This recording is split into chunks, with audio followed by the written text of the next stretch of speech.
Viviro, created by our own brilliant scientists. The most effective treatment for cancer the world has ever seen. Grown within our precious tobacco.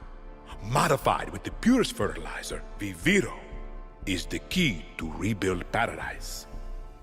But our paradise comes at a cost. This our enemies will never understand.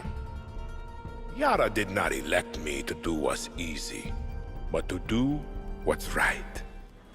Far Cry 6 is the video game set on the Caribbean island of Yara, ruled as a dictatorship by Anton Castilla, where players are guerrilla fighters attempting to topple the regime. This political game explores the themes of fascism and slavery, as Anton uses his military power to enslave poor citizens to work in the tobacco fields to produce Vivira, a life-saving cancer treatment. Exactly what Castillo wants. Enough politics, Lita. You think the draft is only taking through Yarans? It's the outcasts, the poor, orphans like us. He's bringing slavery back from the dead in Yara. You can't run from this. I know. This forced slavery mimics the dark reality of the chocolate industry today.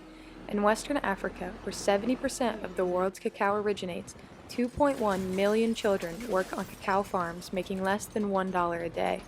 Children aged 12 to 16 and as young as 5 are exposed to the worst forms of child labor, according to the International Labor Organization. On this farm, we find Abdul. He's survived 3 years of work. He's just 10.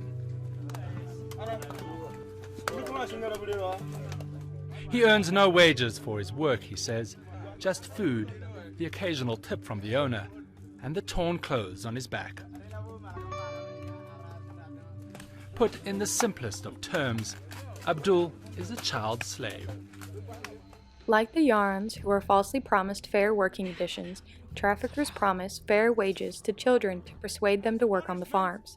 Traffickers also abduct children from small villages and sell them to cacao farmers for $34 a child. The chocolate industry thrives off of this child labor, while the children are starved, beaten, and overworked, some who will never see their families again, many of whom have never even tasted the chocolate their labor produces.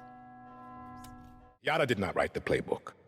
Slavery was your first corporation, 1800 to 1860. Cotton was your #1 export. Grown by whom? Just a second. Slaves. 4 million Americans worth $3.5 billion. The #1 asset in your economy was people who look like me. What is that called? A history lesson? A head start. Replaced by a billion-dollar prison industry that pays its inmates pennies. America is not alone. Correct. Children sew our clothes. Sweatshops build our phones. And Viviro saves millions of lives. Do you think that those lives care where it comes from?